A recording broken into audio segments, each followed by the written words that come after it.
তোমার রূপের কথা কতই বা বলা যায়। সেই রূপের কথা আজকে আমরা শ্রবণ করব। গোবিন্দের সেই অপ্রাকৃত রূপ, যে রূপের এক কোণ ডুবাই এই ত্রিভুবন, সর্বপ্রাণীকে করে আকর্ষণ। তো বৃন্দাবনে রাধা গোবিন্দের রূপের কথা, অপ্রাকৃত নবীন মদনের রূপের কথা বলার পূর্বে আমরা যদি গৌরাঙ্গ মহাপ্রভুর রূপের কথা শ্রবণ না করি, তাহলে লীলার কথাই অসম্পূর্ণ থেকে যায়। যদি আমার মহাপ্রভু না আসতো বাবা, তাহলে এই লীলা কীর্তন, ভাগবত পাঠ, সাধু সঙ্গ, হরিনাম কিছুই আমরা পেতাম না। পেতাম কি? মহাপ্রভু যদি না আসতো। তাই মহাপ্রভুর গৌর চন্দ্রিকা, গৌর রূপ চন্দ্রের চন্দ্রিকায় যদি আগে আলোকিত হওয়া যায়, তবে বৃন্দাবনের সেই গোবিন্দের রূপ মাধুরী আমরা স্মরণ করতে পারবো ভালো মতো করে। তাই সর্বপ্রথমেই হচ্ছে গৌরচন্দ্রিকা। সর্বপ্রথমেই হচ্ছে গৌরচন্দ্রিকা। গৌরচন্দ্রিকা কি? গৌরাঙ্গ মহাপ্রভু সম্পর্কিত পদ, যে পদে নদিয়া নাগরী লইয়া ঘাগরি জল আনিতে যায়, গৌরাঙ্গ হেলিয়া আপনা ভুলিয়া সেই কলসিখানা জলে ভাসায়। সেই লীলাই আজকে আমরা শ্রবণ করব। যে রূপের লীলা গৌরচন্দ্রিকায় আমার গৌরাঙ্গ মহাপ্রভুকে সুরধনী গঙ্গার ঘাটে জল আনতে গিয়েছেন এক নাগরী। গৌর নাগরীকে বিষ্ণুপ্রিয়া, গৌর নাগরী বিষ্ণুপ্রিয়া সুরধনী গঙ্গার ঘাটে গিয়েছেন জল আনতে। জল আনতে গিয়ে তিনি গৌরাঙ্গ মহাপ্রভুর রূপ দর্শন করে এসেছেন এই সন্ধ্যাবেলা। বেরিয়ে অবসানকালে গৌরাঙ্গের রূপ দর্শন করে এসে বাড়িতে বসে বসে ভাবছে গৌর রূপের কথা। যখনই গৌর রূপের কথা ভাবছে, অপর নাগরী সখী কাঞ্চনাকে ডেকে বলছে, কাঞ্চনা রে, সুরধনী গঙ্গার ঘাটে জল আনতে গিয়ে এক অপরূপ রূপের মানুষ আমি দর্শন করেছি। সুরধনী গঙ্গার ঘাটে জল আনতে গিয়ে আমি অপরূপ রূপের মানুষ দর্শন করেছি, কিন্তু সেই রূপ এতই মধুর। বলে কেমন রূপ দেখলি আমার কাছে খুলে বল। বলে শুনবি? বলে হ্যাঁ। বলে রূপ দেখেছে আমার নয়ন, বলবে বদন। নয়ন তো আর বলতে জানে না, আর বদন তো দেখে নাই, কি করে গোবিন্দের রূপ বলবে? বলছে বল না কি রূপ তুই দেখে আসলি? সখী কাঞ্চনা বলছে বিষ্ণুপ্রিয়াকে। তখন বলছে ঠিক আছে, তোর যেহেতু এতই আগ্রহ, লালসা, এই যে আপনারা যেমন লালসা নিয়ে বসে আছেন গোবিন্দের কথা শ্রবণ করার জন্য, বলছে তোর এতই লালসা, যে রূপ আমি দর্শন করে এসেছি সখী, তুই আমার সামনে এসে বস, তুই আমার কাছে এসে বস। আমি যে রূপ দর্শন করে এসেছি সেই রূপ আমি কীর্তন করে ধন্য হই, আমি বলে ধন্য হই, আর তুই শ্রবণ করে ধন্য হ। তাই আজকে পদকর্তা কি বলছেন সেই গৌরচন্দ্রিকায়, সেখান থেকে আমরা একটু শ্রবণ করি।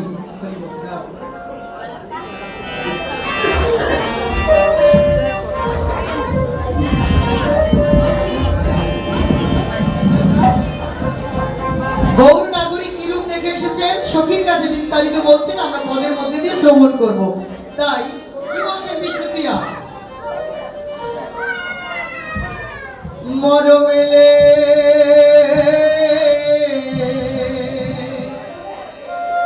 লেগেছে গোরা, ওই রূপ না যায়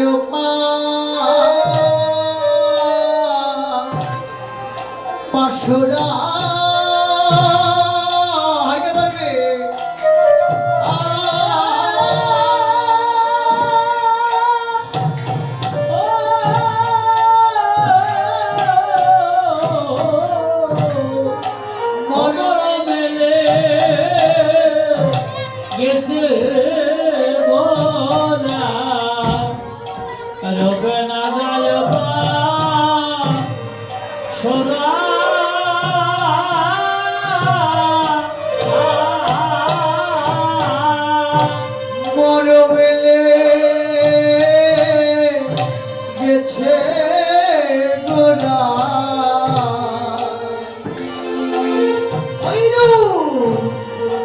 না যায়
চলে যায় কোথায় তুমি দেখে ওরা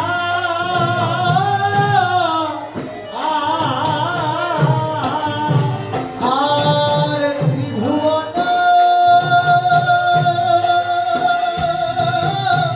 মায়া আইলা আরে গোরা রূপে পালা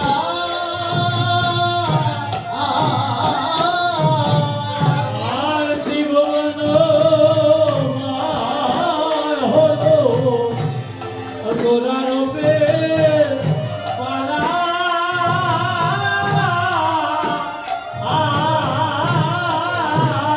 ওই রূপে ভরে যে গেল রে ভরে যে গেল রে ভোগে যে গেল রে ভরে যে গেল রে ভোগে যে গেল রে ভুবন আলো করে ভরে যে গেল রে ওই আরে ভুবন আলো করে ভরে যে গেল রে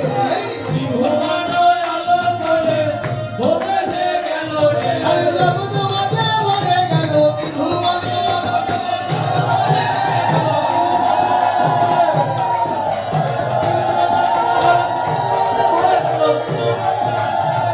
ভরে যে গেল রে আর লাগিয়াছে পারা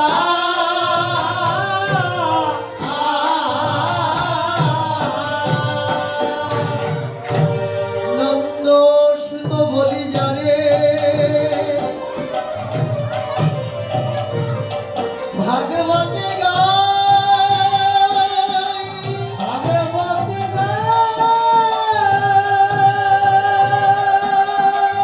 সেই কৃষ্ণ অমর দিগ্নয় আমার চৈতন্য গোসাই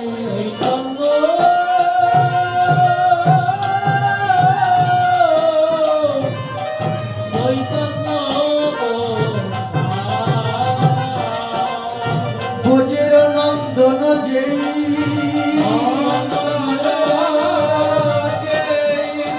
শচী সুত হলো সেই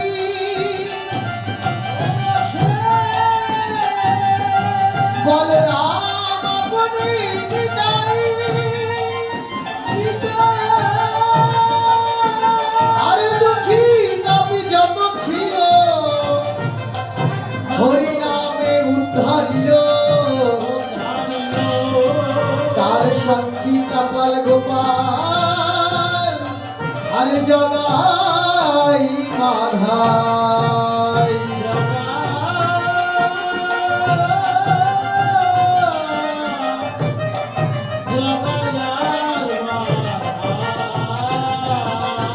আজ শুরু ধরি গঙ্গার তীরে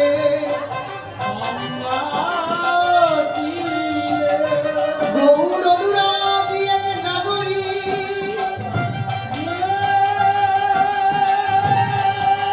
নাগরী কাকে করে গেলেন সুর ধরিতে জল আনিতে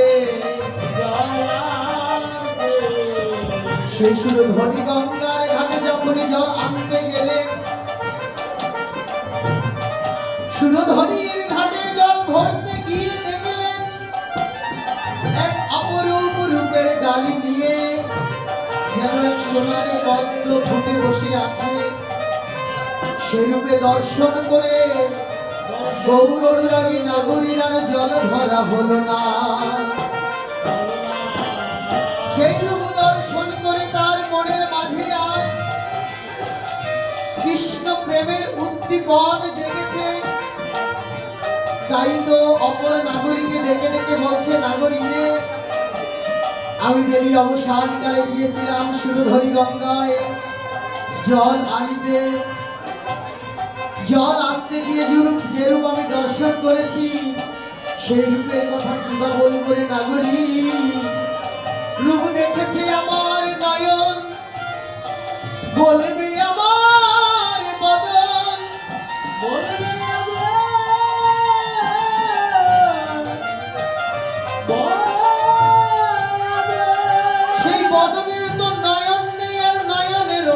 এই নাগরী রে, তুই আমার পরমে সখী রে, সেই রূপের কথা তুই আমার কাছে এসে বস, আমি বলে ধন্য হই আর তুই শুনে ধন্য হ।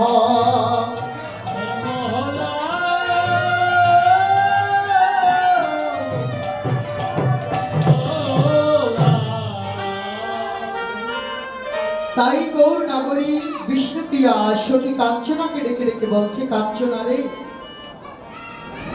যে রূপ আমি সুরধনী গঙ্গায় দর্শন করেছি সেই রূপের কথাই এবার তোর কাছে বলবো, যে রূপের এক কোণ ডুবায় এই ত্রিভুবন। সাউন্ড প্রথমে একটু ভালো ছিল দাদা, আবার একটু হাইটা বাড়বে, হরি বল হরি বল হরি বল, হ্যাঁ হ্যাঁ বাড়বে। সেই সুরধনী গঙ্গার ঘাটে আমি যে রূপ দর্শন করে এসেছি তুই আমার কাছে বসে শোন। তাই অপর নাগরী বিষ্ণুপ্রিয়া নাগরী কাঞ্চনা সখী কাঞ্চনা ডেকে ডেকে বলছে, তুই কি এমন রূপ দর্শন করে এসেছিস আমার কাছে খুলে বল। তাই নাগরী এবার বলছে, কি নাগরী রে, আমি কি রূপ দেখেছি জানিস? আমি বেলি অবসানকালে গিয়েছিলাম সুরধনী গঙ্গার ঘাটে জল আনতে। সুরধনী গঙ্গার ঘাটে জল আনতে গেলাম কি নিয়ে? একখানা ঘাগরি নিয়ে। তাই মহাজন প্রভু জগৎবন্ধু সুন্দর পদ লিখেছেন কি?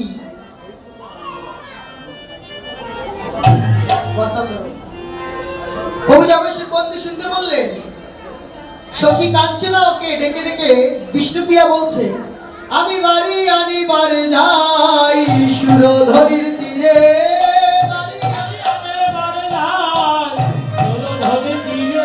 আমি বাড়ি আনিবার যাই সুরধনীর তীরে,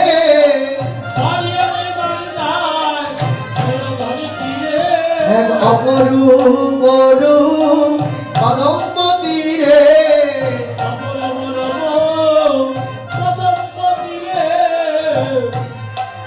কি বললেন?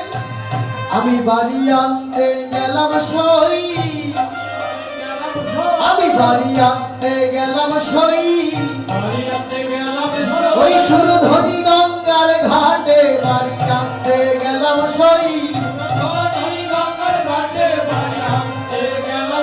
ওই যুবমিত্র জাহ্নবীর জলে বাড়ি আনতে গেলাম সই, ওই পবিত্র জাহ্নবীর জলে বাড়ি আনতে গেলাম সই।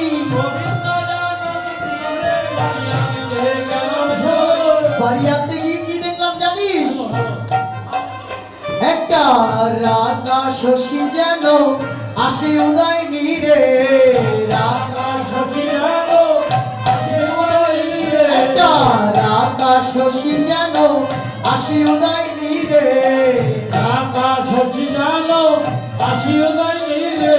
চাঁদ উদয় হলো রে, চাঁদ উদয় হলো রে,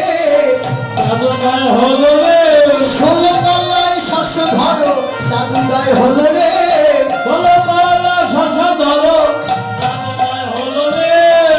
তলায় শস্য ধরো, চাঁদ উদয় হলো রে, ওই বিকাশে বিমল করো, 16 তলা শস্য ধরো, বিকাশে ওই বিকাশে বিমল করো, 16 তলা শস্য ধরো, চাঁদ উদয় হলো রে, আসি উদয় নীরে।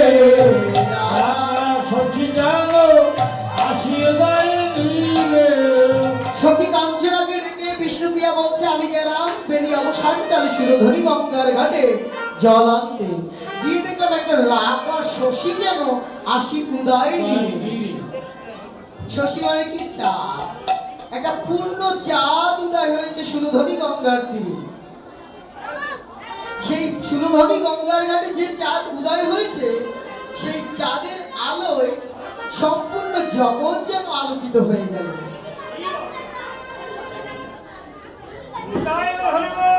এত কথা বলে আমরা কেন এসেছি মা?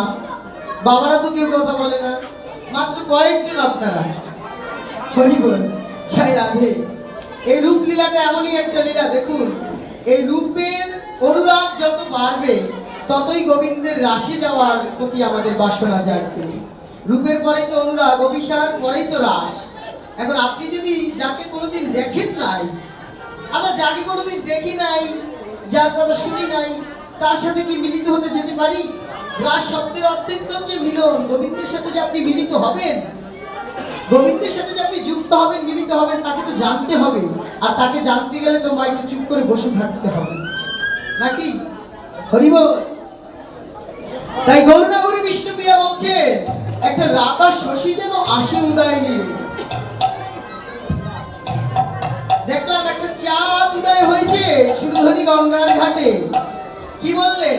কাঞ্চন জিনিয়া কায় খঞ্জন নয়ন, কাঞ্চন জিনিয়া কায় খঞ্জন নয়ন, কাঞ্চন জিনিয়া কায় খঞ্জন নয়ন, কাঞ্চন জিনিয়া কায় খঞ্জন নয়ন, কিবায় অঙ্গ শোভারে, স্বয়ং শোভারে, কিবায় অঙ্গ শোভারে, স্বয়ং শোভারে, ওই স্বর্গের জ্যোতি জয় করেছে কিবায় অঙ্গ শোভারে। স্বর্ণ জ্যোতি জয় করেছে কিবায়ং শোভারে। আর না জানি সজনী কোন রমণী রঞ্জন, রাজানি সজনী রমণী রঞ্জন, ওই না জানি সজনী কোন রমণী রঞ্জন। রাজানি সজনী রমণী রঞ্জন। কি বললেন? কাঞ্চন জিনিয়া কায়। কাঞ্চন শব্দের অর্থ হচ্ছে সোনা। জিনিয়া মানে জয় করেছে। বললেন আমি যে রূপটি দর্শন করলাম, যেন সোনাও তার রূপকে হার মেনেছে। সোনার চাইতে উজ্জ্বল আমার গৌরাঙ্গ মহাপ্রভু, সোনার সাথে তুলনা সাজে না। বলে তোমরা তুলনা তুলনা, আমার গৌর সোনার সঙ্গে সোনার তুলনা তুলনা। কেন তুলনা তুলনা? যে অপরূপ এ জগতের সোনা পরিধান করলে বাবা শুধু অহংকারই আসে না। জন্ম থেকে মৃত্যু পর্যন্ত কেউ যদি সোনা পরিধান করে, তার অহংকারই আসবে। অহংকার এসেছিল না মহারাজ পরীক্ষিতে? স্বর্ণের মুকুট পরিধান করে গিয়েছিলেন মৃগয়া করতে। মৃগয়া মানে হরিণ শিকার করার জন্য। আগেকার রাজারা কি করতেন বাবা? হরিণ শিকার করতে যেতেন অবসর সময়। যখনই হরিণ শিকার করতে গেলেন, তখনই বনের মধ্যে ধ্যান করছিল সৌমিক মুনি। পিপাসার্ত হয়ে সেই মহারাজ পরীক্ষিত সৌমিক মুনিকে বলেছিলেন, মুনিবর আমি বড় পিপাসার্ত, আমাকে একটু জল দান করুন। কিন্তু মুনি ছিলেন পরম আরাধ্য গোবিন্দের ধ্যানে। ধ্যানে থাকার কারণে তিনি জল দিতে পারেননি। তাই তো তিনি রেগে গিয়ে ক্রোধ বশত একটি মৃত সর্প পরীক্ষিত মহারাজ ওই সৌমিক মুনির গলার মধ্যে পেঁচিয়ে দিলেন। যখনই পেঁচিয়ে দিলেন, পেঁচিয়ে দিয়ে গৃহে ফিরে আসলেন রাজপ্রাসাদে। যখনই রাজপ্রাসাদে ফিরে আসলেন, এমন সময় ঘরে এসে প্রবেশ করে যখনই সোনার মুকুটটা মাথা থেকে খুলে রাখলেন, তখনই তার চৈতন্যের উদয় হলো। আমি কি করলাম? কি করেছি আমি? আমি সাধুর গলায়, মুনির গলায় মৃত সর্প জড়িয়ে দিয়েছি। যত সময় পর্যন্ত সোনা তার মস্তকে ছিল, তত সময় পর্যন্ত কিন্তু চৈতন্যের উদয় হয়নি। যখনই সোনার মুকুটটা খুলে রাখলেন, তখনই তার চেতনার উদয় হয়েছে। বললেন আমি কি কাজ করলাম? আমি কি কাজটা ভালো করলাম? এরই মাঝে সংবাদ এলো, সৌমিক মণির পুত্র শৃঙ্গি মণি তাকে অভিশাপ করেছেন, সপ্তম দিবসের মধ্যে তক্ষক দংশনে তার মৃত্যু হবে। সৌমিক মণির এক শিষ্য গিয়ে সংবাদটি জানালেন, রাজা মহাশয় আপনি যে কর্ম করেছেন, এই কর্মের জন্য শৃঙ্গি মণি আপনাকে অভিশাপ দিয়েছে। মণিপুত্র শৃঙ্গি মণি, সৌমিক মণির পুত্র, যে আপনি সপ্তম দিবসের মধ্যে তক্ষক দংশনে আপনার মৃত্যু হবে। তখন মহারাজ পরীক্ষিত ভাবলেন, সত্যিই তো সপ্তম দিবসের পরে আমার মৃত্যু হবে। আমি তো জীবদ্দশায় কি কর্ম করলাম? সোনার মুকুট পরিধান করেছি বলে হিতাহিত জ্ঞান নেই, আমি বৈষ্ণব চিনতে পারিনি। তাই তো আজকে আমার এ তো অভিশাপ নয়, যেন আশীর্বাদ। 7 দিন পরে মারা যাব, তার মানে এখনো 7টা দিন হাতে আছে। কিন্তু আমার আপনার কি কারো 7 মিনিট হাতে আছে বাবা? তার মানে মহারাজ পরীক্ষিত অভিশাপ বাণী পেয়েছেন আশীর্বাদ। তিনি জানলেন 7 দিন পরে তার মৃত্যুবরণ হবে। আমরা কিন্তু জানি না এই 7 দিনের মধ্যে যে কোনো একদিন চলে যেতে হবে। তাই যে প্রসঙ্গে ছিলাম, এই জগতের সোনা পরিধান করলেন আসে শুধু অহংকার, হিংসা, নিন্দা, দাম্ভিকতা। কিন্তু কেউ যদি নদিয়া নাগর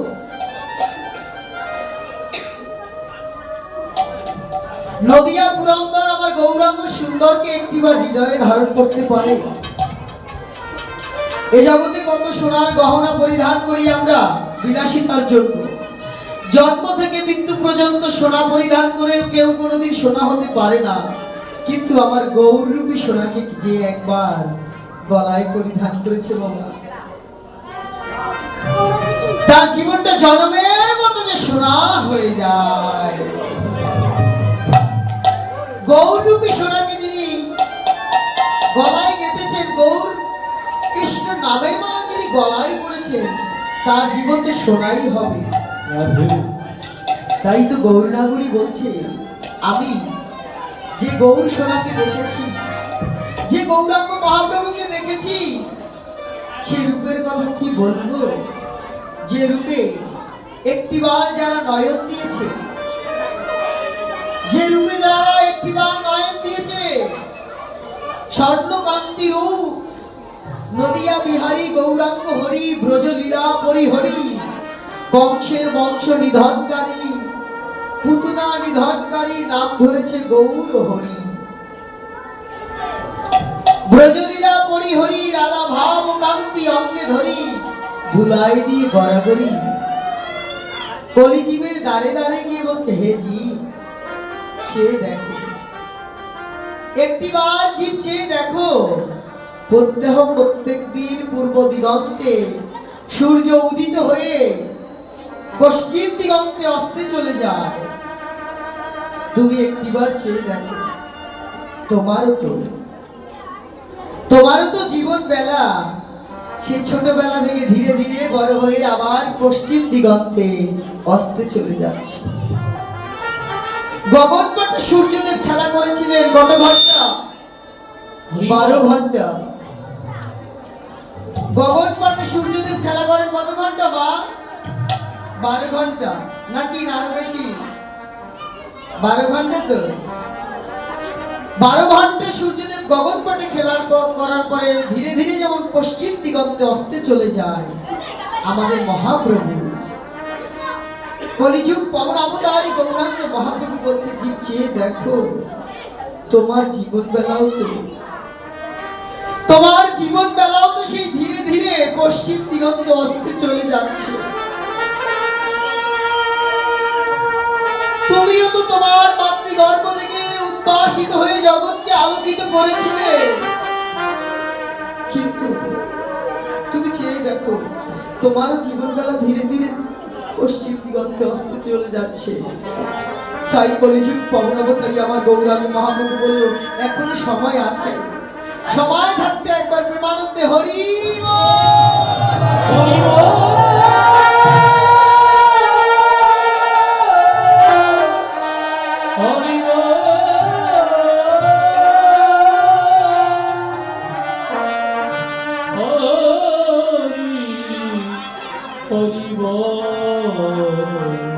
মহাপ্রভু বলছে, তুমি সময় থাকতে একবার হরি বল বলো। বলি সময় আছে কিন্তু হরি বল তো বলতে পারছি না। এই যে সাউন্ডটা একবারে আবার কেন করবে কেন? হরি বল, সময় থাকতে হরি বল বলতে পারছি না। বলে কেন বলতে পারছি না? আমি হরিকে যে ভুলে গিয়েছি, তাকে যে কথা দিয়ে এসেছিলাম তার ভজনা করব, পূজনা করব, কিন্তু মায়াময়ের এই সংসারে পড়ে বাবা সেই হরিকে যে ভুলে গিয়েছি। বিশ্ব বরণ্য দার্শনিক ভগবত গঙ্গোত্তরী ডক্টর মহানামব্রত ব্রহ্মচারী তিনি একটি উদাহরণ দিলেন। 5ম বছর বয়সী একটি বালক বায়না ধরেছে বাবার সাথে হাট দেখতে যাবে। বলে বাবা তুমি তো রোজ হাটে যাও, আমিও তোমার সাথে হাট দেখতে যাব। পঞ্চম বছর বয়সী বালককে বলছে বাবা বেশ চল আমার সাথে হাট দেখতে যাবি। যখনই পিতার হাত ধরে শিশুটি হাটে গেল, হাট দেখছে, মুড়ি মুরগি বাতাসা কিনে খাচ্ছে।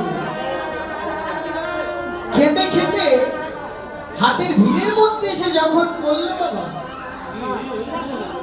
কখন যে পিতার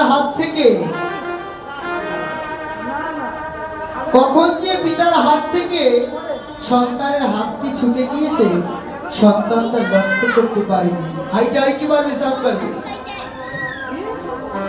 লক্ষ্য করতে পারেনি বলে পিতাকে হারিয়ে চিৎকার করে হাটের ভিড়ের মধ্যে বসে হরিবল হরিবল হরিবল। বাবা বাবা কত সাধ করে তোমার সাথে হাট দেখতে আসলাম বাবা, তুমি আমাকে ফেলে কোথায় চলে গেলে বাবা? আমি যে তোমাকে হারিয়ে খাচ্ছি বাবা।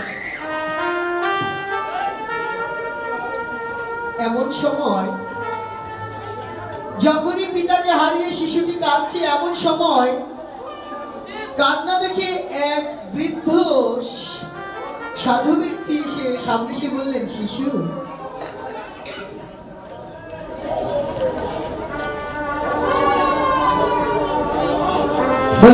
তুমি কাঁদছো কেন? বলে আমি কেন কাঁদছি জানো? বড় সাধ করে বাবার হাত ধরে এসেছিলাম হাট দেখবো বলে, কিন্তু হাট দেখতে দেখতে হাটের ভিড়ের মধ্যে পড়ে কখন যে আমার বাবার হাত থেকে হাতখানা ছুটে গিয়েছে আমি তা লক্ষ্য করতে পারিনি। আমার বাবাকে হারিয়ে আজ আমি কাঁদছি। এমন সময় ওই বৃদ্ধ লোকটি বলেন বাবা রে তুই তো ছোট শিশু, তোর ডাক তোর বাবার কানে গিয়ে পৌঁছবে না। তুই যতই বাবা বাবা বলে ডাকিস তোর ডাক তোর বাবার কানে গিয়ে পৌঁছবে না। তুই যত না কাঁদছিস তোর বাবাকে হারিয়ে, তোর বাবা তোকে হারিয়ে তার চেয়ে আরো বেশি কাঁদছে। তোর বাবা তোকে হারিয়ে আরো বেশি করে কাঁদছে, সেই ডাকতে তুই শুনতে পাস না। বলে কি করে শুনবো? বলে হাটে ঢুকতেই একটা চৌরাস্তার মোড় আছে। বলে শোন বাবা হাটে ঢুকতেই একটা চৌরাস্তার মোড় আছে। সেই চৌরাস্তার মোড় মানে কি চারটি রাস্তার মিলন কেন্দ্র সমাহার। সেই চৌরাস্তার মোড়ে গিয়ে তুই দাঁড়িয়ে থাক, তোকে ডাকতে হবে না, তুই শুধু কান পেতে দাঁড়িয়ে থাক। তুই আর কি ডাকবি? তুই তো ছোট, তোর বাবাই যে তোকে ডাকছে সেই ডাক তুই শুনতে পাবি। তুই শুধু চৌরাস্তার মোড়ে গিয়ে কান পেতে দাঁড়িয়ে থাক। বলে বাবু আমি চৌরাস্তার মোড় চিনি না, আপনি কৃপা করে যদি আমাকে একটু চৌরাস্তার মোড়ে নিয়ে যান। কি করলেন ওই সাধু ব্যক্তি? কি করলেন? শিশুটিকে চৌরাস্তার মোড়ে হরিবল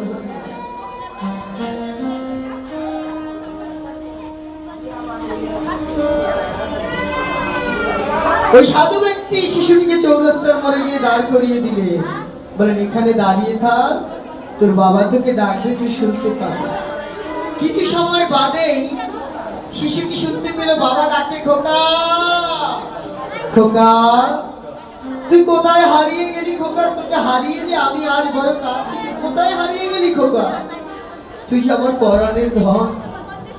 এই বলে যখনই বাবা ডাকছে তখনই ছোট্ট শিশুটি বলল বাবা এই তো বাবা আমি, এই তো আমি দাঁড়িয়ে আছি তোমারই আশে। তুমি কোথায় ফেলে গিয়েছিলে বাবা আমাকে? তোমার হাত ছাড়া হয়ে গিয়ে দেখো না আমি তোমার জন্য কতই না কাঁদলাম। তুমি কোথায় হারিয়ে গিয়েছিলে বাবা? বলে বাবা রে হাটের ভিড়ে তোর হাত থেকে আমার হাতটা ফসকে গেল, আর তোকে খুঁজে পেলাম। পিতা পুত্রের মিলন হলো, চলে গেল বাড়িতে। মহাজন আমাদের জানালে দেখো পঞ্চম বছর বয়সী বালক যেমন এসেছিল পিতার হাত ধরে হাট দেখতে, তুমিও তো এসেছিলে। পঞ্চম বছর এসেছিল হাট দেখতে, আর তুমি আমিও তো এসেছিলাম পরম পিতার হাত ধরে এই ভবের হাট দেখবো বলে। এই ভবের হাট দেখার জন্য এসেছিলাম, কিন্তু কই কি হলো? এই সংসারের ভিড়ে পড়ে, মায়া মোহের সংসারে পড়ে কখন যে গোবিন্দের হাত থেকে আমার হাত কেনা ছুটে গিয়েছে আর মনে নেই ভগবানকে। তাই তো তাকে হারিয়ে কাঁদছি। মহাজন জানিয়ে দিলেন, ব্রহ্মাণ্ড ভবিতে কোন ভাগ্যবান জীব গুরু কৃষ্ণ প্রসাদে পায় ভক্তিলতা বীজ। শিশু বাবাকে খুঁজে পেল, কিন্তু আমি আমার পরম পিতাকে কিভাবে খুঁজে পাবো? আমি তো তার হাত ধরে এসেছিলাম ভবের হাট দেখার জন্য। ভাই বন্ধু পুত্র পরিজন আত্মীয় স্বজন সবার সাথে সময় কাটাতে কাটাতে গোবিন্দকে প্রায় ভুলেই গিয়েছি, তার কথা আর মনে নেই। কি করে পাবো? বলেছে চৌরাস্তার মোড়ে যেতে হবে। চৌরাস্তার মোড়ে নিয়ে যাবেন কে? সাধুগুরু বৈষ্ণবগণ। বলে চল আজকে রক্ষাকালী মন্দিরে গোবিন্দের লীলা কীর্তন অপরাজিত লীলা কথা হবে। সেই কীর্তনে গিয়ে যদি গোবিন্দের কথা শ্রবণ করতে পারিস তবে তোর পূর্বের স্মৃতি মনে পড়ে যাবে, তুইও যে গোবিন্দকে একদিন কথা দিয়ে এসেছিস। তাই বললে এই সেই চৌরাস্তার মোড়, যেই চৌরাস্তার মোড়ে আসলে আমরাও তো হারিয়েছি পরম পিতাকে, কিন্তু কত ডাকি কিন্তু পিতাকে তো পাই না। বলে কিভাবে পাবে? ডাকার মতো ডাকো। কোথায় গিয়ে? তুমি আর কি ডাকবে? তুমি শুধু কান পেতে থাকো। যেই স্থানে এসে শুধু কান পেতে বসে থাকলে গোবিন্দের মধুর বাঁশির ধ্বনি শ্রবণ করা যায়। তার কথার মধ্যেই তো তিনি কৃষ্ণ, কথার মধ্যেই তো কৃষ্ণ। এই সেই চৌরাস্তার মোড়, চারদিক থেকেই দেখুন আপনারা, চারদিক থেকেই ভক্তবৃন্দ এসেছে। বলেন এই চারদিক থেকে যে ভক্তবৃন্দ এসেছে, এই চৌরাস্তার মোড়ে এসে শুধু তুমি কান পেতে বসে থাকো। তুমি যদি কান পেতে বসে থাকো তবেই তুমি সেই তোমার পরম পিতা যে তোমাকে ডাকেছে সেটা তো তুমি শুনতে পাবে। বলে আর কি করতে হবে? এই সাধু সঙ্গে এসে যদি কান পেতে বসে থাকতে পারি এই চৌরাস্তার মোড়ে, তবেই তো গোবিন্দের ডাক আমরা শুনতে পাবো। তাই তো মহাজন বলছে, আমি কোথায় গেলে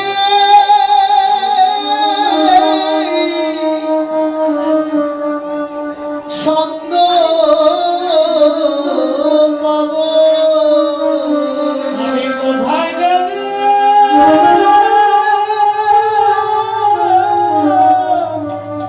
সঙ্গ পাবো? কোথায় গেলে পাবো? ঘরের মধ্যে বসে আছি জাগতিক চাওয়া পাওয়া নিয়ে, সে চৌরাস্তার মোড়ে খেয়ে আমাকে নিয়ে যাবে?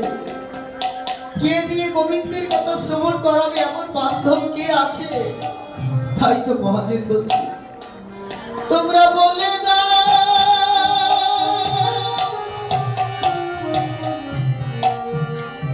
ওহে বৈষ্ণবগণে,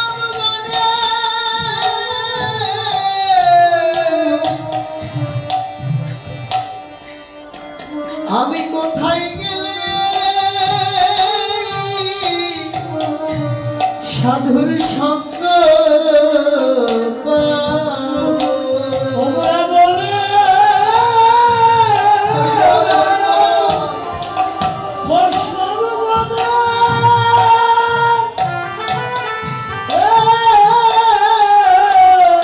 আমি কোথায় গেলে সঙ্গ পাবো? আমার মানব জীবন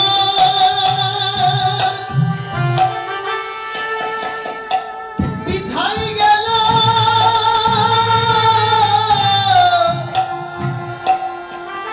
আমি কোথায় গেলে গোবিন্দের সঙ্গ পাবো? আমার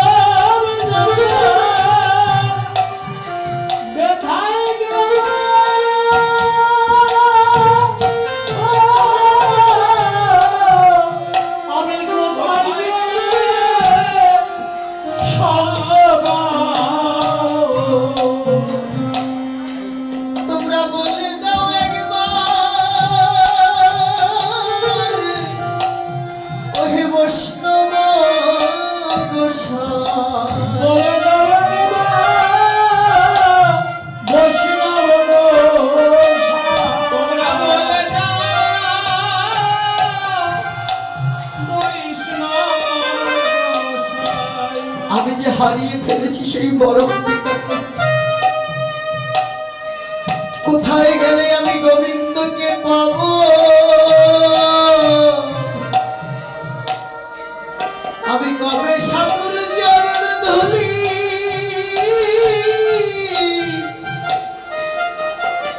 আমি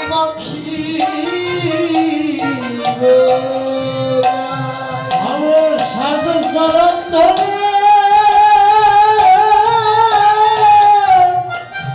মাগবো আমি কবে সাধু চরণ ধুলি মাখিব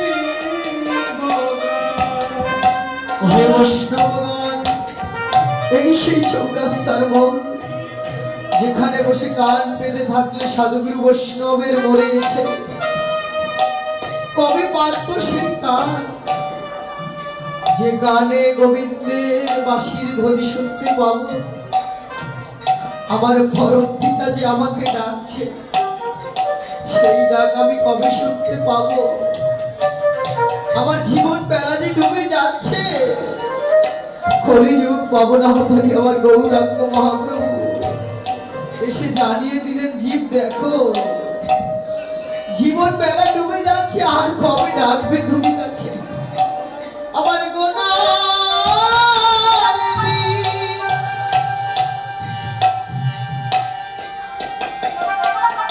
ফুরায়ে গেল,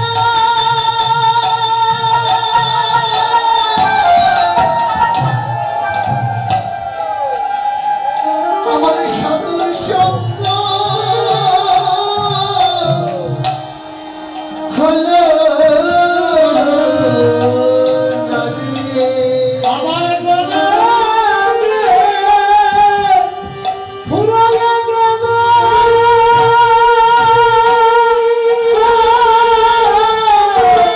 সাধু সঙ্গ হলো না রে। আমি দিতাব জ্বালায় জ্বলছি ডুবে ডুবে, আমার গোনা দিন ভোর ফুরাইয়া গেল,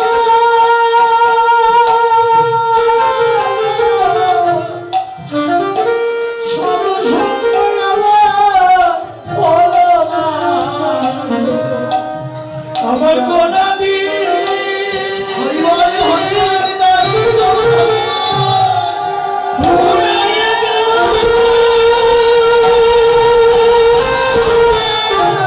সাধু সঙ্গ হলো না রে। আমার তাপিতে পারণ কবে শীতল হবে?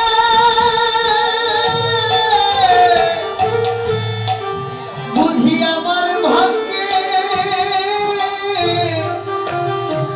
হলো না রে। আমার তাপিত বলে শীতল হবে,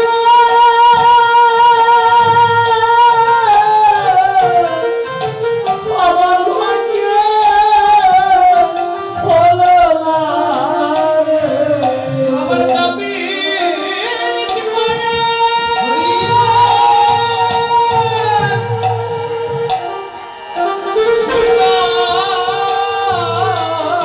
হবে গোনার দিন ফুরাইয়ে গেল তোমরা কৃপা করে একবার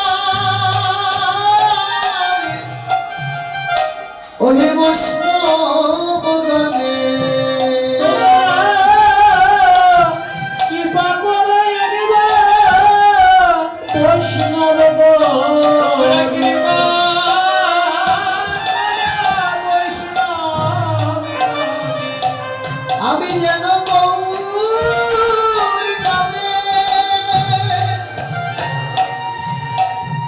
কৃপা করে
সাধুর সঙ্গে সঙ্গে যাব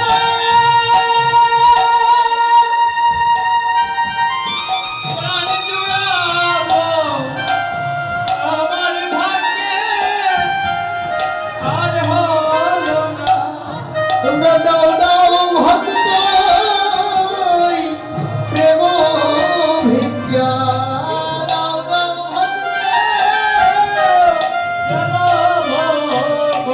আমি সাধুর সঙ্গে যাব রাজু যাব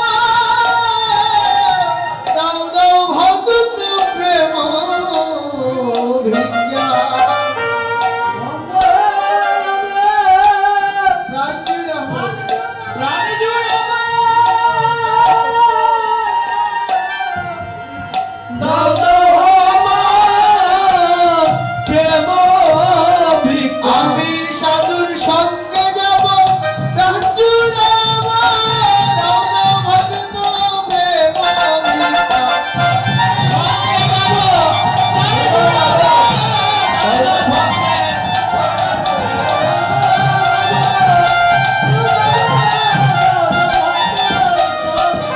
আমি সঙ্গে যাব প্রাণ জুড়াবো রাজা ভক্ত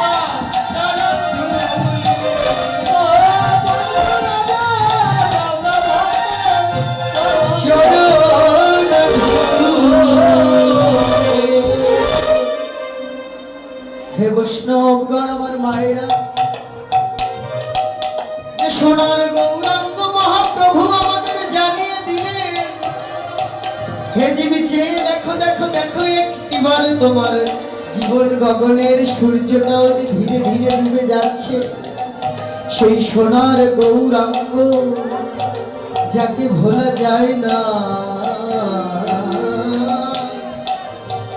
যে সোনার গৌরাঙ্গ যে সোনা গলায় পরিধান করলে অহংকার আসে না বরং জনমের মতো সোনায় সুহাগা হয়ে যায় জীবন গৌরময় হয় জীবন তাই তো নদিয়া নাগরী অপর নাগরীকে ডেকে বলছে সখী রে কাঞ্চন জিনিয়া গায়ে খঞ্জন নয়ন সে গৌরাঙ্গ মহাপ্রভু যার দিকে একটিবার তাকিয়েছে সে আর ঘরে রইতে পারে না সখী রে তার নয়নের দিকে যে একটিবার তাকিয়েছে এই যে আপনারা সাধুগুরু বৈষ্ণব গৌর প্রেমে গৌর রূপে নয়নে দিয়েছেন বলেই তো আজ এই আসরে বসে আছেন শীতের রাতের মধ্যে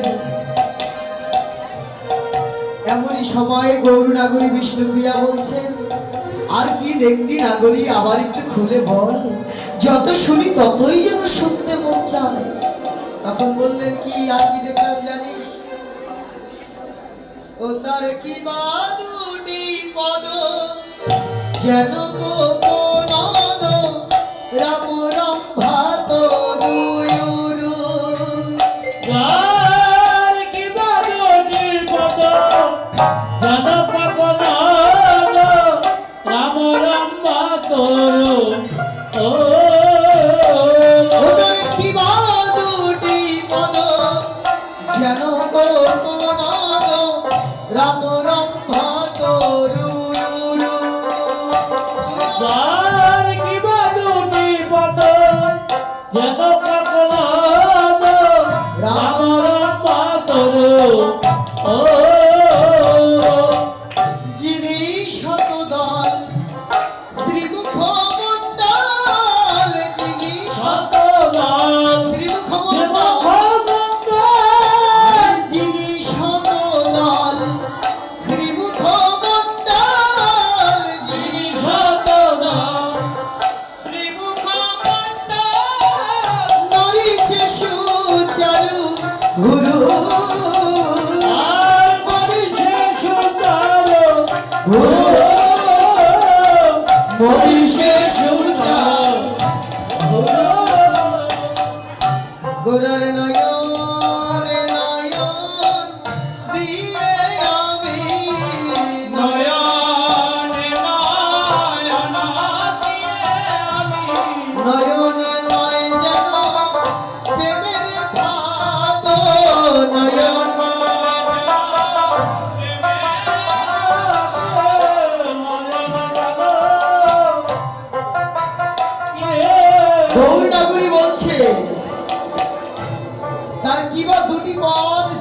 কোকোনট।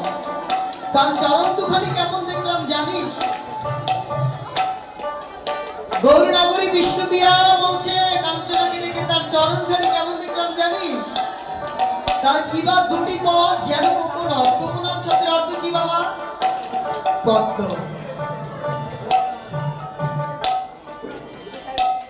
তার কিবা দুটি পদ যেন কোকোনট, রাম রম্ভা, রাম কলা বৃক্ষের মতো, তরু উরু, তার উরু দুটো রাম কলা বৃক্ষের মতো। যিনি শতদল, যেন শতদল, পদ্মেরই আরেক নাম হচ্ছে শতদল। শ্রীমুখ মণ্ডল, তার পদ্ম বদনখানা, মরিষে সুচারু ভুরু, তার ভুরু যুগল দেখলে মনে হয় যেন ভুজঙ্গ দংশন করছে। এই জগতে কোন সাপ যদি কাউকে দংশন করে বিষের জ্বালায় যেমন ছটফট করে, তদ্রূপ ভাবে আজকে আমি গৌরাঙ্গের সেই ভুরুকে নড়তে দেখেছি, আর আমার হৃদয়ের মধ্যে যেন সেই সাপ দংশন করেছে। গৌরনাগরী বলছে, নাগরী রে, সেই গৌররূপী সর্প যে আমাকে দংশন করেছে। আর বললেন কি, নাগরী, গৌররূপী সর্প যার হৃদয়ে একটিবার দংশন করে, এই জগতের বিষ ঝাড়িলে নামে। কিন্তু আমি যে রূপ দর্শন করেছি, তার ভুরু ভুজঙ্গ হয়ে আমাকে যে দংশন করেছে, সেই বিষ ঝাড়লেও নামবে না।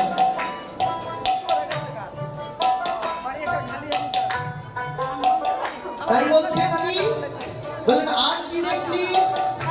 বলে আর কি দেখলাম জানিস? আর দেখলাম গৌরে বক্ষটাও একটি পদ্ম, নয়নেও পদ্ম, বদনেও পদ্ম, বক্ষেও পদ্ম, চরণেও পদ্ম। আবার 10 আকাশের আকাশের যে চাঁদ, গৌররূপ দর্শন করে সেই আকাশের চাঁদ তিনি যেন আছাড় খেয়ে পড়ে গিয়ে 10 টুকরো হয়ে গৌরাঙ্গের চরণে আর হস্তের মধ্যে বিরাজ করছে। তার প্রতিটা নখের মধ্যেই যেন চাঁদ ফুটে উঠেছে। বলে কেমন? এই জগতে কামদেব যিনি মদন দেব, সেই মদনকেও পরাজিত করে দেয় যে গৌরাঙ্গের রূপ একটিবার যদি কারো হৃদয়ে লেগে যায়, তাকে আর ভোলা যায় না। তাই তো গৌরনগরী বলছে, সখী রে, যে রূপ দর্শন করেছি, এ জগতের চাঁদেরও কলঙ্ক আছে। এই জগতের চাঁদ 16 কলায় পরিপূর্ণ হয় না, 15 কলায় পরিপূর্ণ। 16 কলায় কিন্তু পরিপূর্ণ নয়, কিন্তু আমি যে চাঁদ সুন্দরী গঙ্গার তীরে দেখেছি, সেই চাঁদ 16 কলায় পরিপূর্ণ। এই জগতের চাঁদ 15 কলা, 1 কলা কোথায় আছে? ওই মহাদেবের ললাটের মধ্যে আছে। 16 কলায় কিন্তু পরিপূর্ণ নয়। গৌরনগরী বলছে, আমি যে চাঁদ দেখেছি, সেই চাঁদ 16 কলায় পরিপূর্ণ। বলেন আর কি দেখলাম জানিস? ও তার উরস বিশাল, অধর রসাল, পানি তল কি মনোহর। কারুণাস বিশাল, অধর রসাল, পানি কি তল মনোহর। উরস বিশাল, অধর রসাল, পানি তল কি মনোহর। কারুণাস বিশাল, অধর রসাল, পানি কি তল মনোহর। হেরিষে মূরতি, পতিতা যে সতী, হেরিষে মূরতি, পতিতা যে সতী, হেরিষে মূরতি,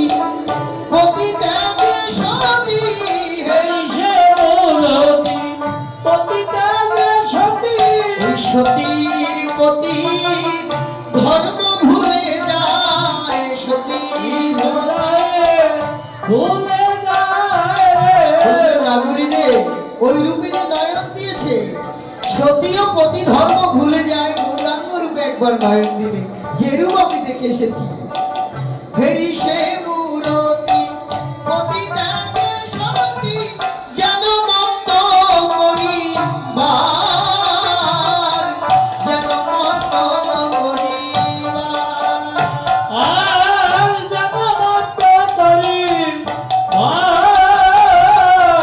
জনমত করি শূন্য ঘরে রইতে আর পারে না, ঘরে রইতে আর পারে না। আর ঘরে রইতে আর করে না যে নয়ন দিয়েছে গৌরাঙ্গ রূপে,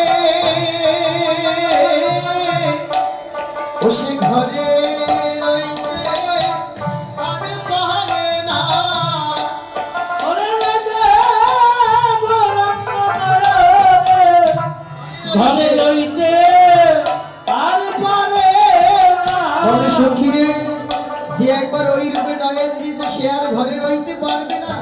সত্যি তো, এই যে আপনারা এখানে যারা বসে আছেন রাত জেগে শীতের মধ্যে, গৌর রূপে নয়ন দিয়েছেন বলেই তো ছুটে এসেছেন।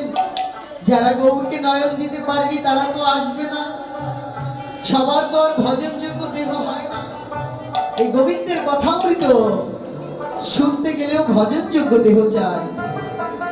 তাই ভজনযোগ্য দেহ না হলে এই রূপের কথা, অনুরাগের কথা, এখানে হাসিও থাকবে না, কান্নাও থাকবে না, নাচও থাকবে না, শুধু থাকবে অনুরাগ। কি অনুরাগ? এই লীলাটি হচ্ছে অনুরাগের বিষয়।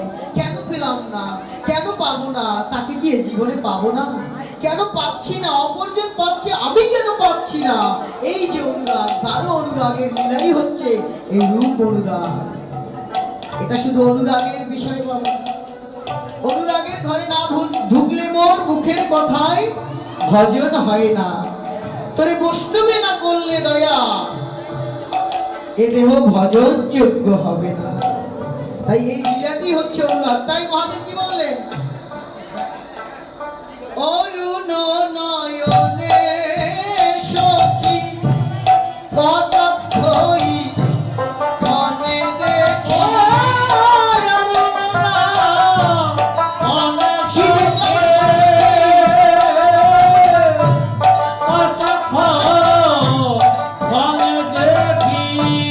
অরুণ নয়নে সখী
বাসুদেব ঘোষে কহে নবয় অনুরাগে বাসব ঘোষে কহে নবয় অনুরাগ।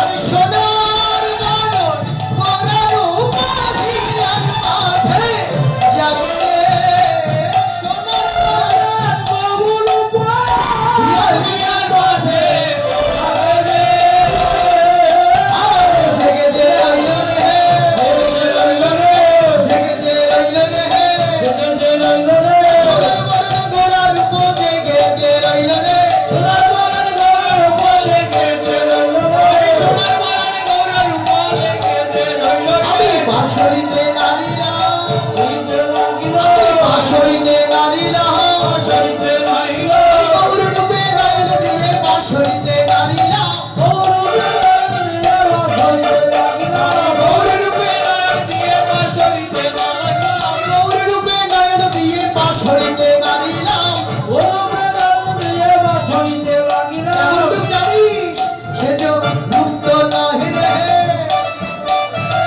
রূপ তো নহে রে রূপ নয় রে, রূপের রসে মাখামাখি রূপ তো নহে রে রূপের রসে মাখামাখি রূপ নয়। রূপের রসে মাখামাখি রূপ নয় রে। রূপের ছানা খামাখি রূপ নয় রে, সোনার বড়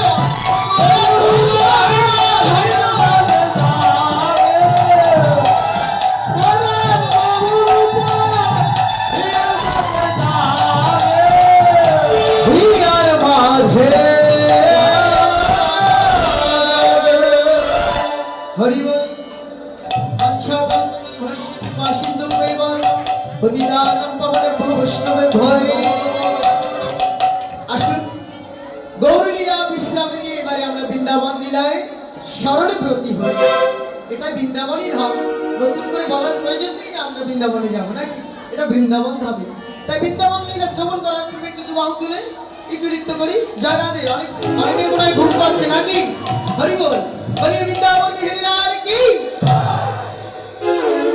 মায়েরা বলছে না ভালো করে বৃন্দাবন বিহারীলাল কি বলে বিহারী লালের জয় দিলে তো হবে না রাধা রানী জয় দাও তবে বলবো নাকি তাহলে বলি রাধা রানী কি রাধা রানী কি জয় রাধে বলে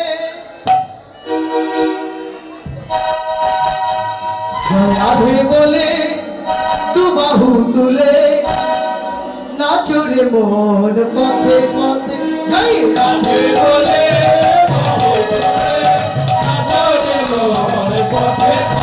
জয় রাধে বলে তু বাহু তুলে নাচরে মন পথে পথে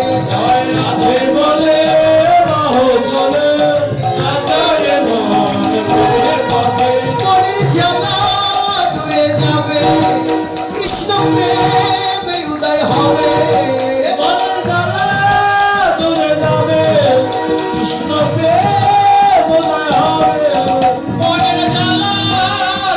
যাবে।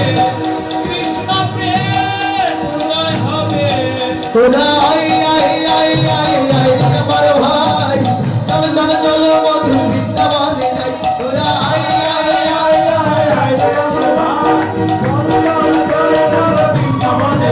জয় রাধে বলে বাহু তুলে নাচরে মোরে পথে পথে জয় বলো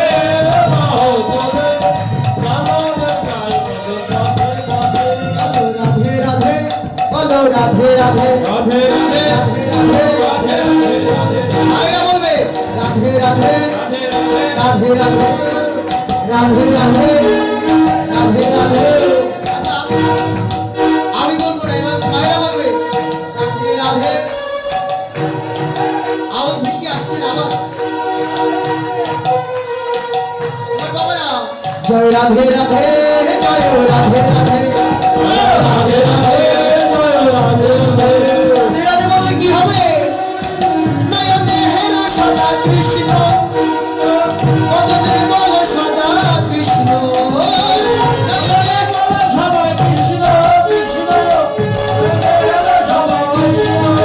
জয় রাধে বলে বাহু তুলে নাচরে মন পথে পথে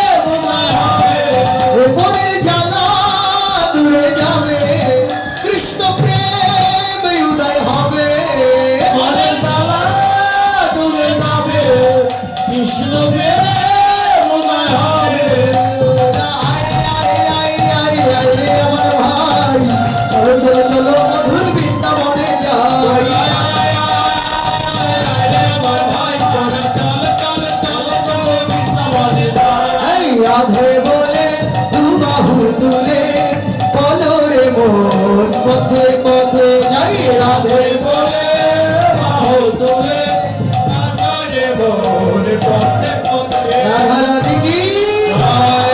বৃন্দাবন বিহারী লাল কি জয়। আবার একটু পরে মা আবার একটু পরে হবে ঠিক আছে শেষের দিকে আমরা আমার রাধা রানীর নাম নিয়ে নৃত্য করবো দেখবো কারা বেশি নৃত্য করতে পারে জয় রাধে আজকে আনন্দের নৃত্য দিন মা আনন্দময়ী দাঁড়িয়ে আছে পিছনে সদা আনন্দময়ী নাকি আনন্দময়ী মায়ের মন্দির তো আনন্দই হবে তাই আসুন রাধা গোবিন্দের জয় ধ্বনি প্রেম ধ্বনি নিয়ে গুরু কৃপা শিরে ধারণ করে রাধা রানী জয় ধ্বনি দিয়ে এবার আমরা বৃন্দাবন লীলা স্মরণে